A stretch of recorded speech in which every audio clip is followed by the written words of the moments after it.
We feel free because we lack the very language to articulate our unfreedom. Žižek is a sophisticated thinker who, if we had to categorize him, we may read as a structuralist. However, he is more than just that. His methodology has influences from Marxism, Hegelianism, post-structuralism, and psychoanalysis. All this makes him a complex thinker that requires readers to have some background in certain topics in order to really grasp his ideas.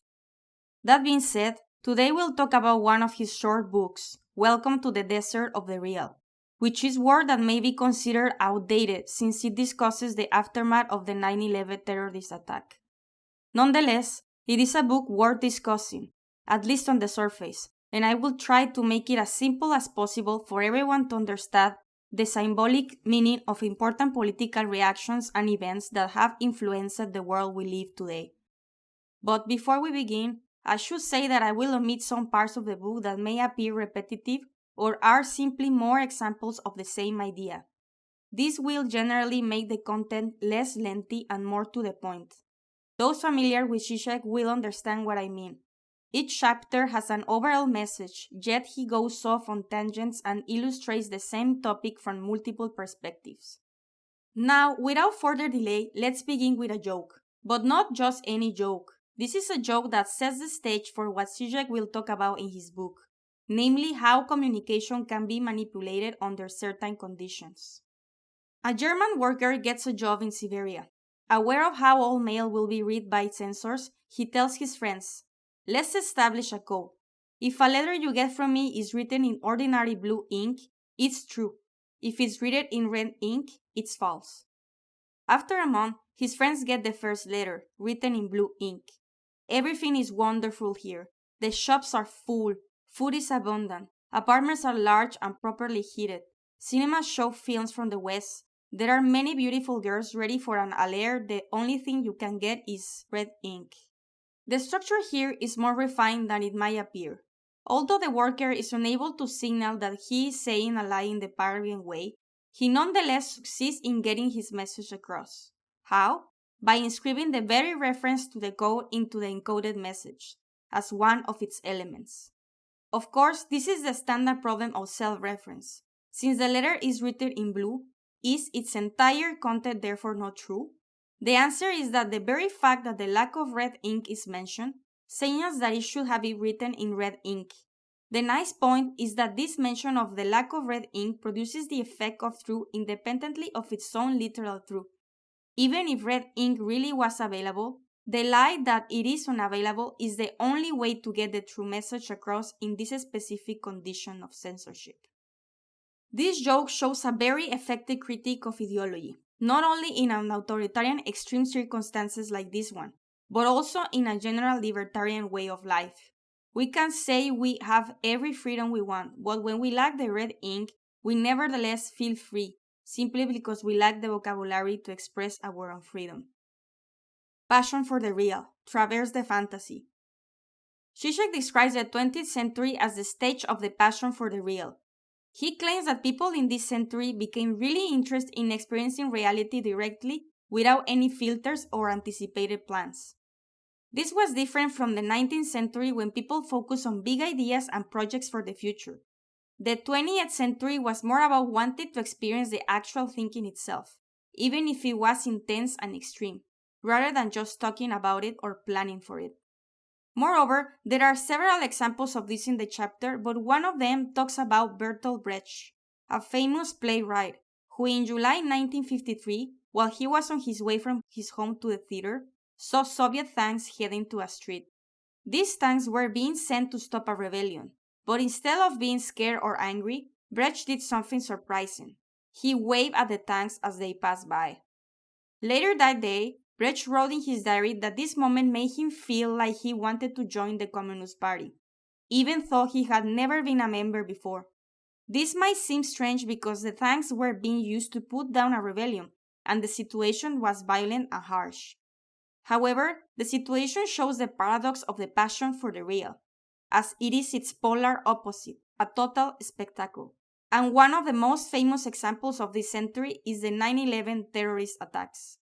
To start making sense of this, let's imagine the act of cutting ourselves with a knife. This act, according to Žižek, is a desperate attempt to return to reality.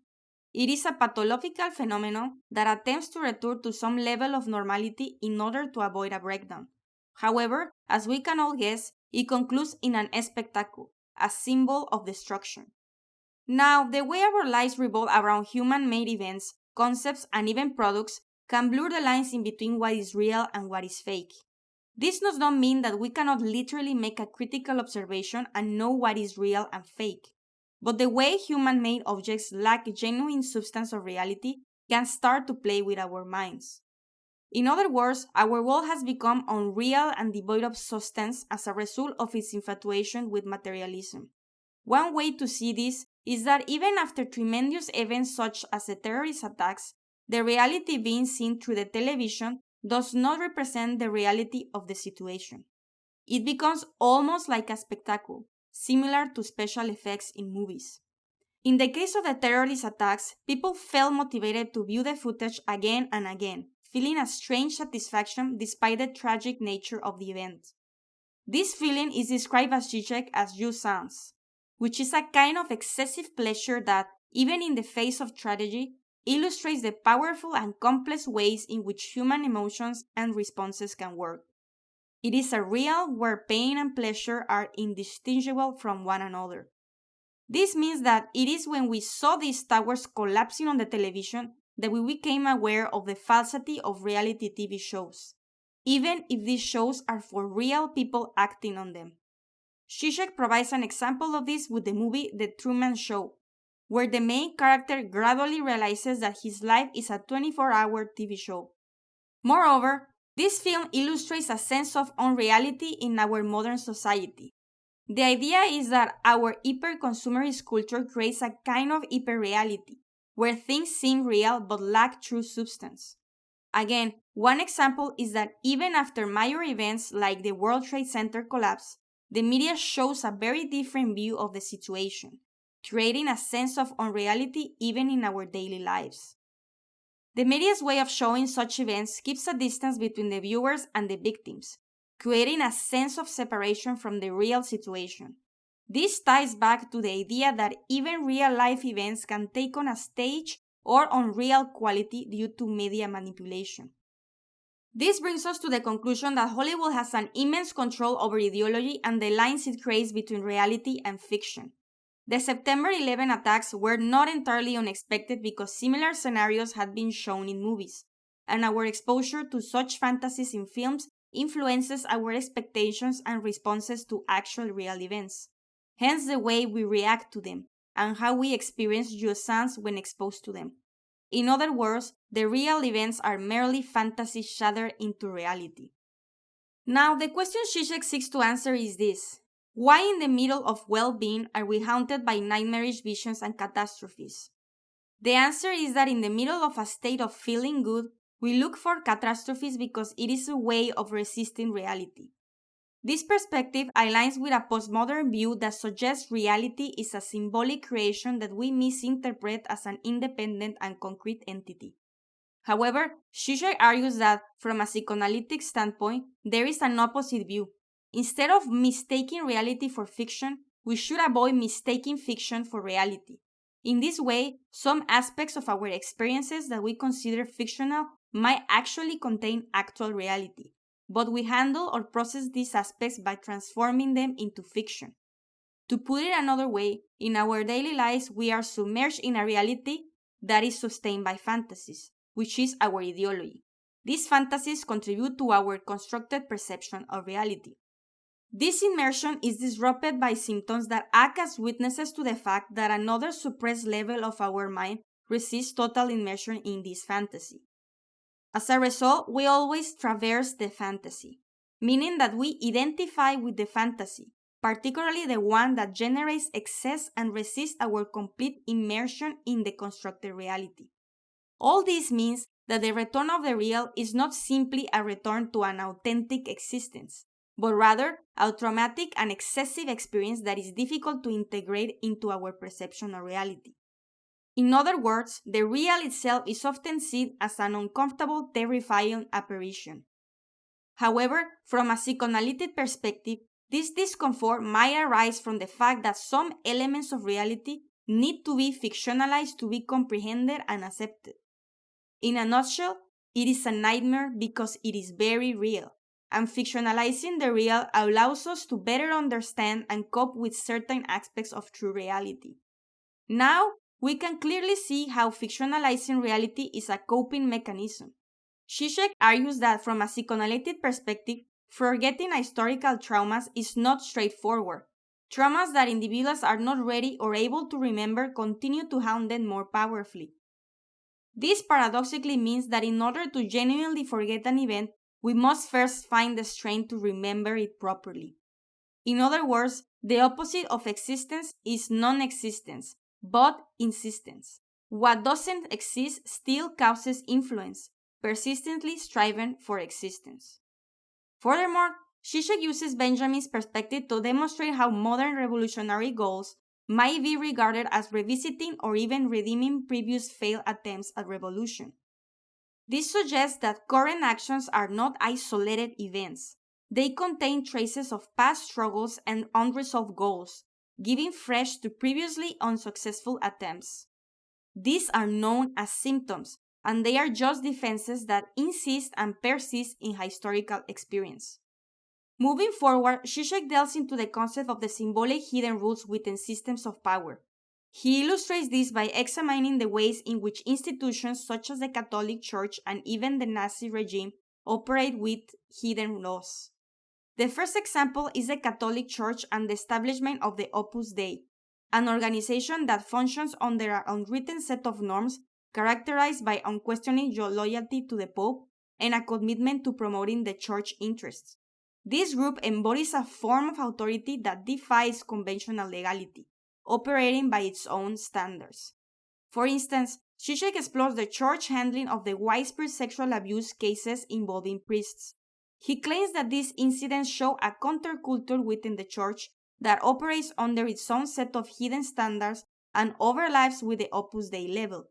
The Church's refusal to cooperate with legal authorities and insistence on treating the situations as an internal matter demonstrate the operation of hidden principles that prioritize the institution's preservation. Moreover, another example of the same concept is Žižek's analysis of the Nazi regime.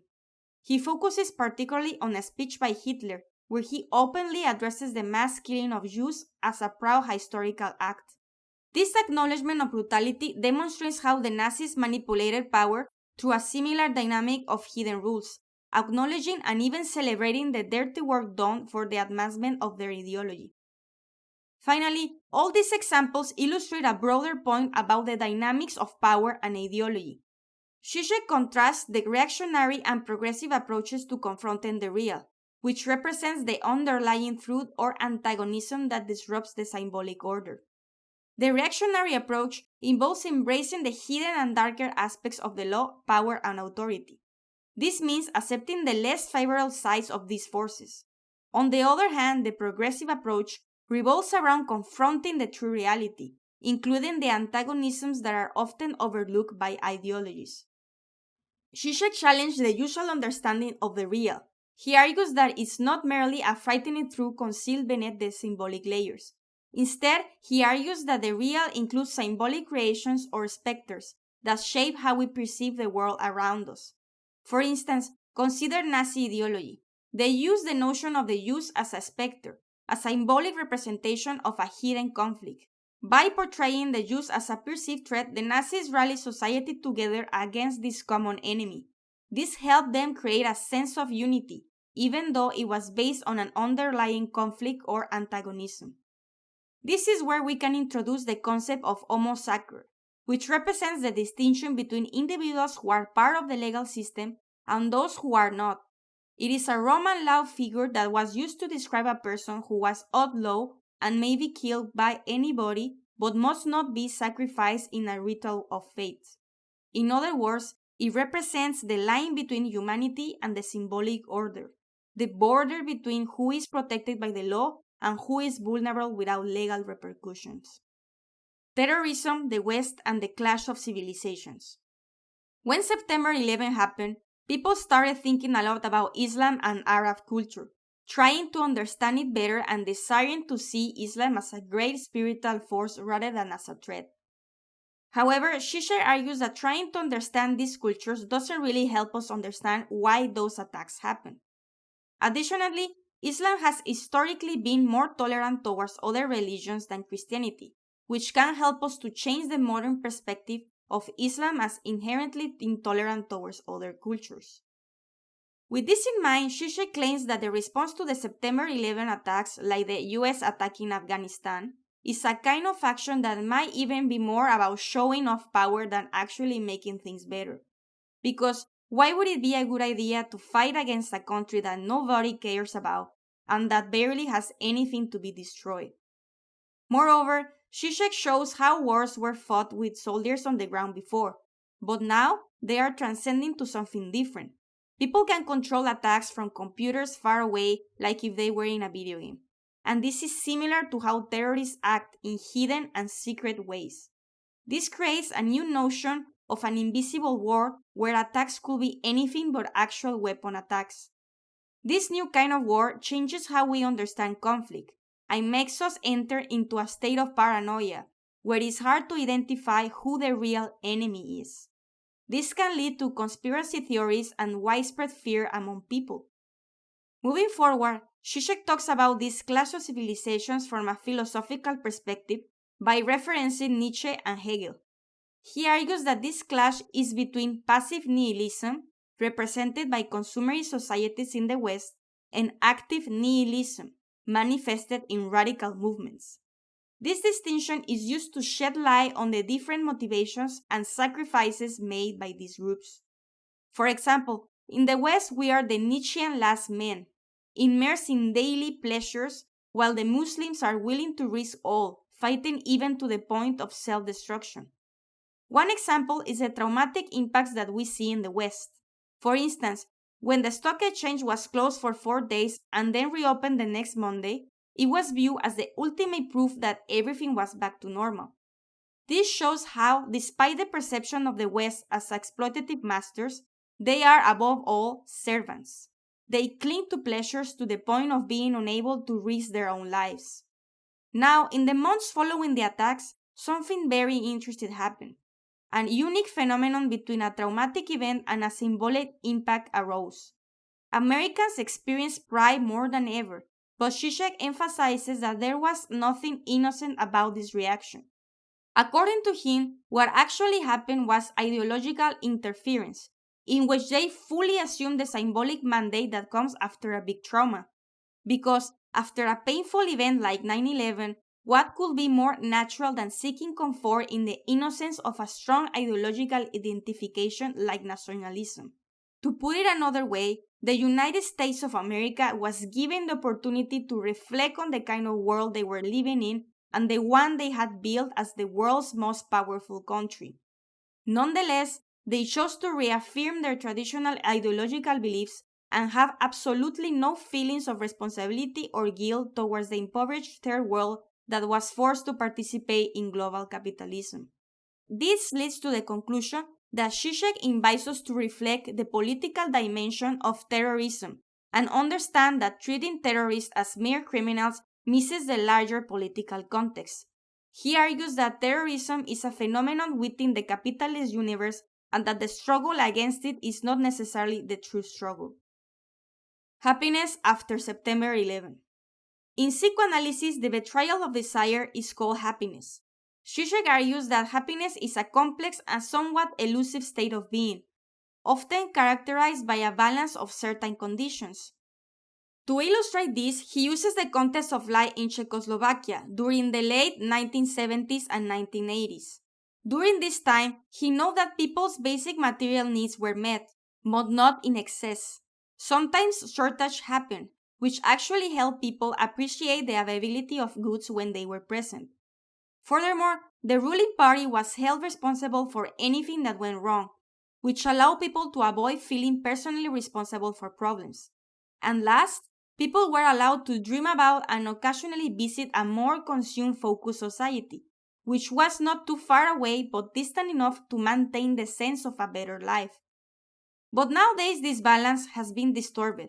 By what exactly? mind nothing more than desire.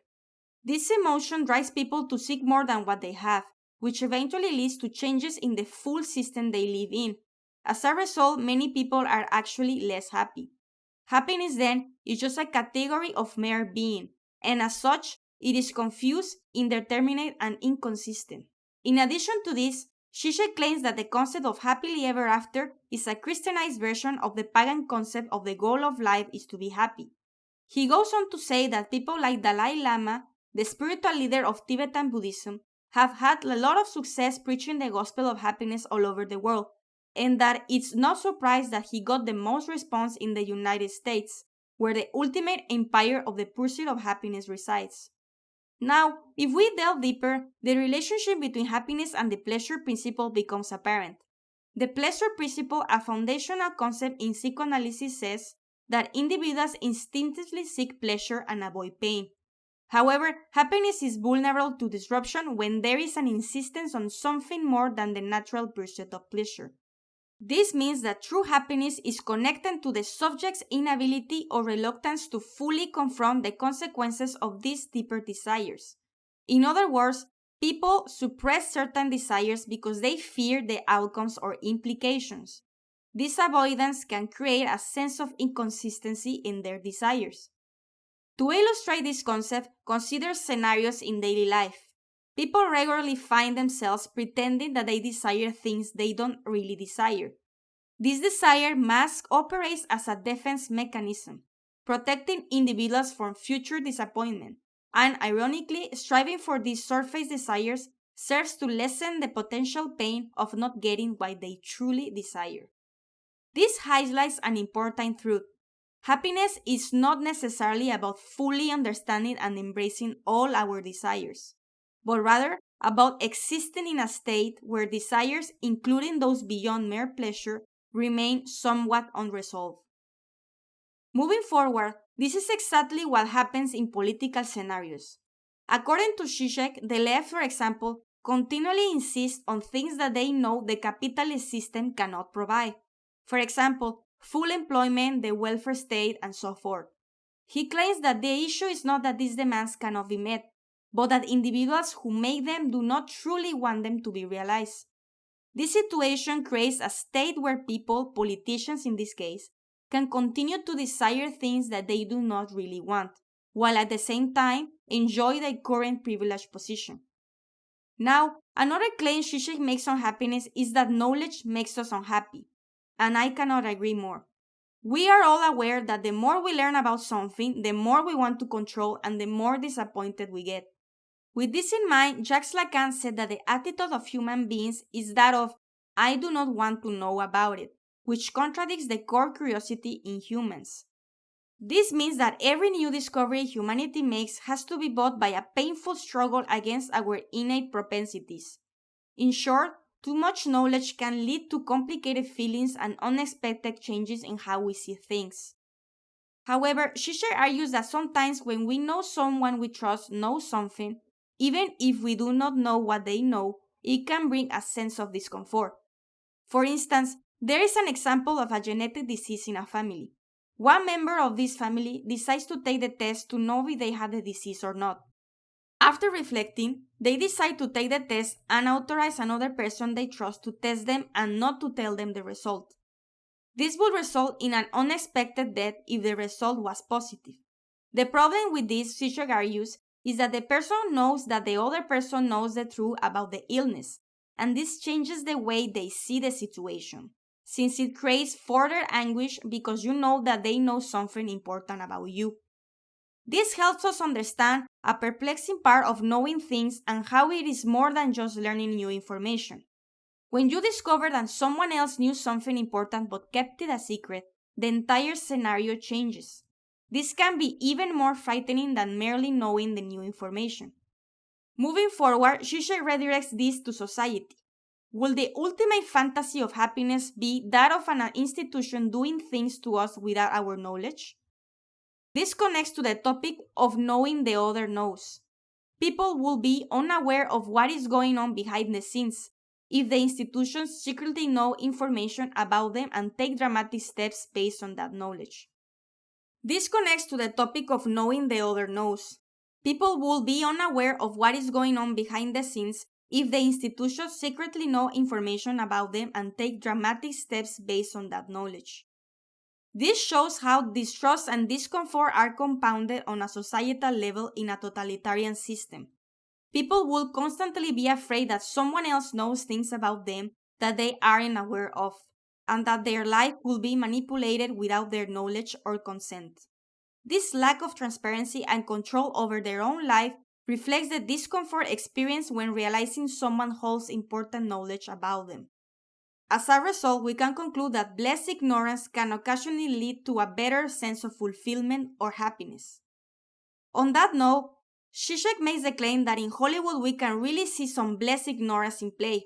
For instance, in movies like The Land Before Time, which is a popular children's show by Steven Spielberg, there is a message of embracing diversity and differences among individuals.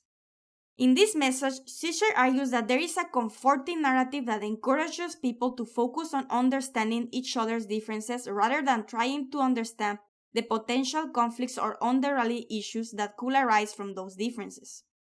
Now, I should point out that Žižek can appear to be on either end of the spectrum at times, and that's because he rarely is. His job is to encourage us to consider both sides of the issue and to be more critical about how we think. In other words, he is urging us to recognize that this approach of embracing diversity may cause us to overlook a deeper reality, that there are antagonisms, conflicts, and tensions inherent in society. Following this, another concept of happiness and ideology is mentioned. Žižek argues that in our post-ideological world, we often perform symbolic roles without fully embracing them or being conscious about them. For instance, he uses the film Shrek to illustrate how ideology functions in popular culture. He points out that even though the film uses humorous elements such as Fiona turning out to be an ugly ogre and a dragon turning out to be nice, it still transmits the same classic fairy tale story underneath. The films create twists and contemporary references serve to adapt the story for a postmodern period while retaining the same narrative. According to Žižek, this type of stories hinder the formation of new narratives that challenge the present ideological framework. He claims that making fun of our beliefs while continuing to practice them is a form of subversion, because it actually just reinforces them. Another critique he makes is how society links certain characteristics to concrete conclusions. For example, he argues that mass choreography like parades or strong discipline in general are often labeled as having proto-fascist characteristics. However, Žižek stresses that we must understand that these performances aren't inherently fascist. Same goes for any kind of strong language that might remind someone of the hateful language used in anti-Semitic writings by the Nazis. Furthermore, he points out that none of the proto-fascist characteristics are inherently fascist, and that it all depends on whether or not we take into account the historical events that give rise to certain words or terms. This means that if we look at Nazism from a standard analysis, that is, looking for the term's origins and influences, we will find elements that are proto-fascist even before Nazis emerged. A Nietzschean genealogy, on the other hand, will see the rupture that led to the rise of Nazism as a unique historical event. In this view, the elements themselves aren't inherently fascist. They become fascist through how they are put together. In other words, it's the labeling and articulation that makes elements fascist. What Žižek is doing here is warning us about the dangers of simplistically connecting certain elements or attitudes with fascism without analyzing the complexities of their origins and development. That holds true for any other term we might use to describe a scenario. Sometimes things appear to be something they are not. Now, as we already saw, Žižek argues that the meaning of a concept isn't solely inherent within itself. Rather, its significance depends on how it's used and connected to other ideas. This also applies to democracy, which is often regarded as a fundamental concept. However, Žižek asks us to reconsider how we treat democracy. The concept in our modern world is often seen as a way to temporarily suppress social conflicts during elections. The social hierarchy is momentarily set aside, and the focus becomes the number of people who support a certain idea. This leads to a temporary reduction of tension. However, Žižek gives some examples to show the issues that democracy gives to our societies. When people need to make decisions, they are often faced with choices where all options seem problematic. For instance, during an election, people might choose a candidate despite doubts about their integrity, simply because they consider the alternative worse. This paradox shows that campaigns against corruption or issues within democracy often get co-opted by far-right populist movements. To put it another way, democracy is just an illusion, and we should be conscious of the inherent imperfection and vulnerability of it. Finally, Žižek claims that unconventional ideas should be considered in order for real transformation to happen. We need risk and dramatic action without worrying about all the possible outcomes. Like Napoleon used to say, on attaque et puis on verra, which translates to we attack and then we'll see. That is, when faced with uncertainty and complexity, taking an active step forward without knowing all of the implications can be the most effective way to bring about meaningful change. This perspective on change has been captured in other cultures as well. In Russian, for example, there is the expression avos or na avos, which translates as on our luck. This notion expresses the feeling that when taking a risky and dramatic step, there is hope that things will turn out well despite the uncertainties, representing a combination of bold action and confidence in the future. In conclusion, just as we are encouraged as individuals to push ourselves outside of our comfort zones and think outside the box in order for meaningful change to happen, we should do the same as a society. Because in the end, if we want something different, something that really changes things for the better, we must take drastic steps into the unknown. The Homo Sacer. Žižek claims that sometimes we get so caught up in certain beliefs or causes that we end up doing things that go against those very beliefs. For example, let's say that there are people who strongly oppose religion, thinking it's oppressive. They might start by fighting against that religion to protect freedom. However, in their fight against it, they might end up losing their own freedom because they become so focused on their cause. So the irony of this is that their efforts to protect freedom lead to them sacrificing their own freedom. This same scenario happened in the West when trying to fight against terrorism. Furthermore, Žižek argues that something similar happens nowadays with subjectivity and individualism.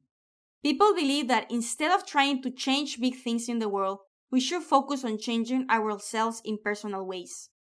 In other words, privacy itself becomes a totally objectified and commodified sphere, from taking spiritual enlightenment all the way to following the latest trends and engaging in yoga or bodybuilding. However, this approach has its problems. What we really need nowadays in order to break out of the constraints of this alienated commodification is to invent a new collectivity.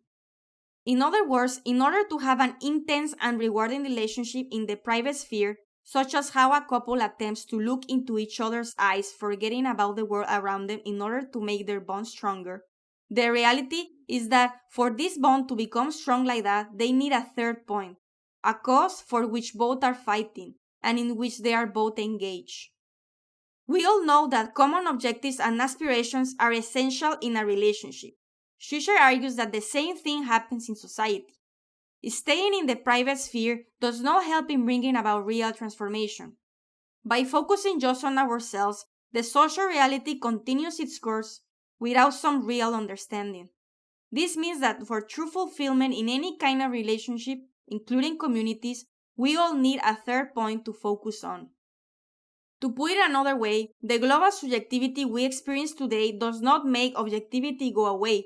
Rather, it makes subjectivity itself disappear while the social reality continues its course unattended. Furthermore, Žižek says that in the West there are a lot of books about disappearing completely and reinventing oneself, which reflect the Western focus on self-discovery and self-improvement. He then contrasts this with Zen Buddhism, and how the philosophy aims to empty the mind and rejects the idea of a fixed self or of finding oneself. This suggests that Zen is more about emptying oneself and accepting that there is no inner truth to be found, in contrast with the West in that there is no inner substance and no inner journey, where the essence is pure faith, duty, and even community fidelity. With this in mind, Žižek returns to the subject of risk. He stresses once more that true life involves going beyond survival and finding an excess, something worth risking our lives for. To illustrate this, Žižek asks this question. What if the suicide bomber on the point of blowing himself off was in a sense more alive than the American soldier engaged in war in front of a computer screen hundreds of miles away? Isn't the ultimate aim of this compulsive ritual to prevent the thing from happening, this thing being the excess of life itself? It is not the catastrophe he fears, the fact that something will really happen to him. In other words, this shows that being truly alive involves a strong desire to live combined with a fearless attitude towards dying. That is, the fear of introducing a radical imbalance into the social structure, and the truth that we are truly alive only when we are willing to take a chance. This applies for everything, including politics. Moving forward, Žižek touches on the topic of the Homo Sacer again, but this time explains it. As we already briefly explained, the concept refers to people who are alive but are not part of the political community. Žižek uses several examples to show how this idea plays out in real life. One of these examples is some prisoners at Guantanamo Bay, where they are not treated the same as regular citizens. They do not have the same rights or benefits. It is as though they are stuck in a sort of limbo. They are not technically criminals but are also not fully integrated into society. Moreover, Žižek's point is that this idea of Homo Sacer is becoming more relevant in today's world. The way conflicts and politics are unfolding is different now. Traditional wars between countries are happening less often. Instead, there are conflicts involving groups of people who don't fit completely into categories like soldiers or criminals. These conflicts challenge human rights and often lead to situations where some people are pushed to the sidelines. This Homo Sacer dynamic becomes crucial in understanding the changing nature of politics and rights. It encourages us to look at the distinction between human rights that should extend to all individuals, even those on the margins of society, and the more particular rights of citizens within a defined political community.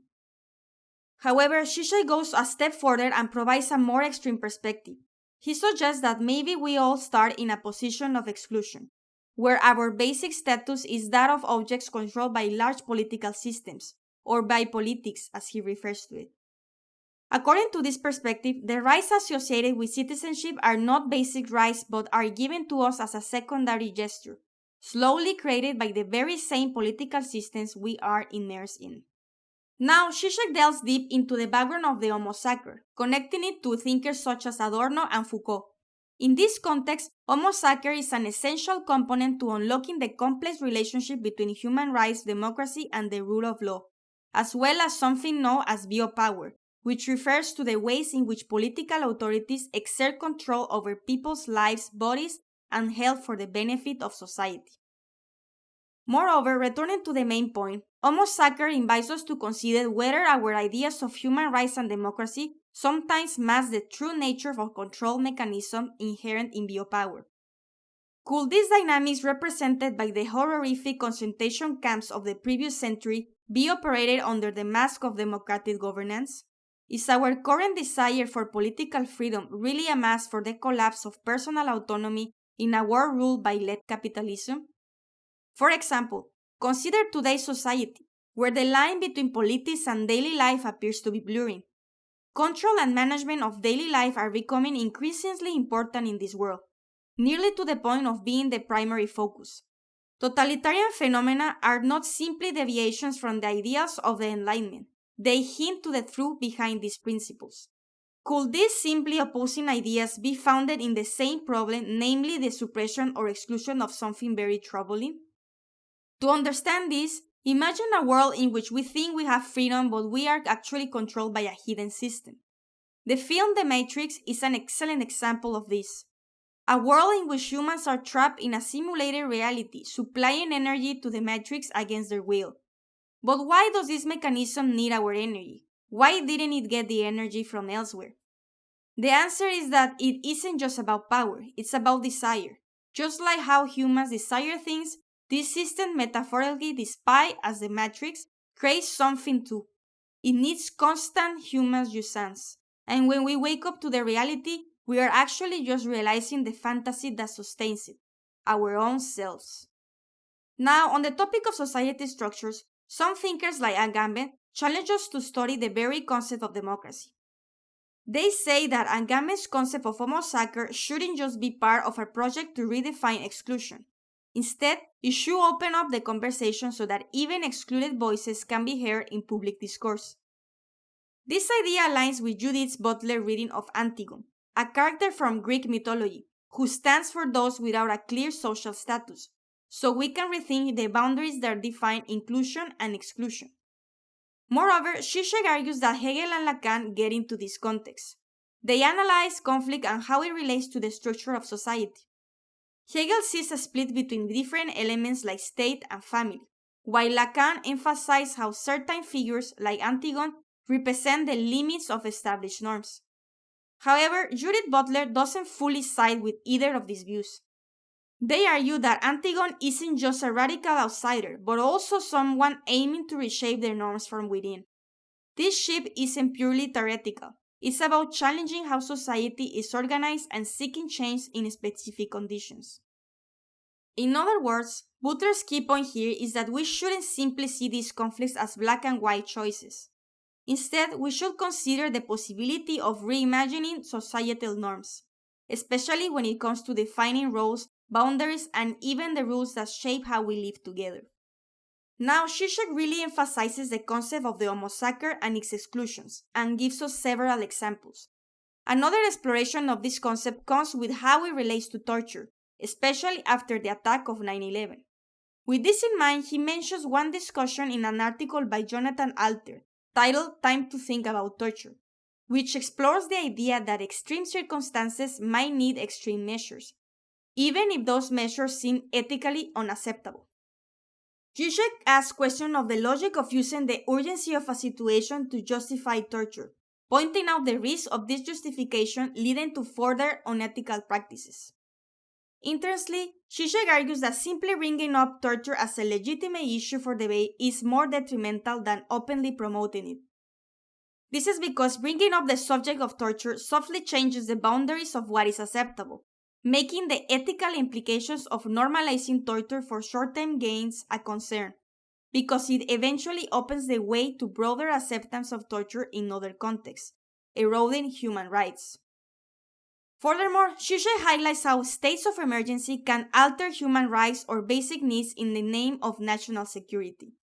This happened after 9/11, and he argues the paradoxical nature of how a state of war can be declared while daily life continues, blurring the distinction between states of war and peace. This perspective introduces a new paradigm where a state of peace itself can coexist with a state of emergency. With this in mind, Žižek explores the interplay between two types of emergencies: the contemporary liberal totalitarian emergency of the war on terrorism and the authentic revolutionary state of emergency that has historical roots. He highlights how the declaration of a state of emergency often serves as a desperate strategy by state institutions to counteract genuine unrest and the return to a regular and normal life. This is similar to other times in history when conservative regimes declared states of emergency to suppress rebellions, which ironically intensify the true emergency they were attempting to address. Moving forward, Žižek introduces the notion of the enemy and its construction through imagination and conceptualization. He argues that enemy recognition is performative and requires the construction of concrete features that render the enemy recognizable and worthy of struggle. This explains why the Jews were the enemy by excellence. Politics needs an image of a recognizable enemy in order to sustain itself and provide a focal point. In short, enemy recognition is always a performative procedure that constructs the enemy's true face. This connects with the idea of the third focal point that we discussed above. To illustrate this, after the collapse of the communist states, there was a lack of a clear enemy figure, leading to confusion and inefficiency. However, this lack of a central image changed with the events of the September 11, which allowed the construction of Osama bin Laden and Al-Qaeda as the new enemy figures. And this same phenomenon continues to build its way up to other phases with time. Finally, Žižek concludes by discussing the metaphorical universalization of the term terror. He argues that there are instances where the notion of terror is elevated to symbolize broader societal issues. He points out how campaigns link drug use to supporting terrorism, exemplifying how terror becomes a hidden universal equivalent for various social problems. After this, Žižek talks about Palestinians and how they are often treated as Homo Sacers by the Israeli people, yet at the same time as neighbors. I'm skipping this last chapter because it mostly discusses the Israeli-Palestinian conflict and provides critical deep insights into its underlying complexities and obstacles. But briefly, Žižek mentions the pervasive reality of daily humiliations that the Palestinians endure, and how they were often treated like disobedient children who required discipline and punishment to be brought back to a normal life. He further points out how they were daily being attacked while simultaneously being expected to crack down on their attacks. In other words, the Palestinian people were humiliated on a daily basis by being attacked and then being asked to peacefully accept these attacks, because if they defend themselves and fight back, they are labeled as terrorists. He argues that this contradiction weakened the authority and ability to keep peace, because they were expected to endure attacks while also silencing those behind them.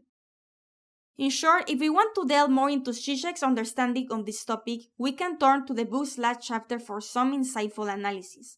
But overall, there isn't anything else to cover from there. To conclude, I believe this book provides an in-depth analysis of historical events and allows us to gain a deeper understanding of them. Žižek's psychoanalytical background gives him a unique perspective on human psychology and its symbolic consequences for reality. Humanity frequently acts in ways that appear to be something we can read as concrete, but are actually manifestations of repressed desires. It's fascinating to see how concepts from human psychology may be applied to larger societal structures, and how this eventually translates to the construction of our objective reality. I've always believed that it's a healthy practice to look at things from different perspectives and try to figure out why they are the way they are. Welcome to the desert of the real.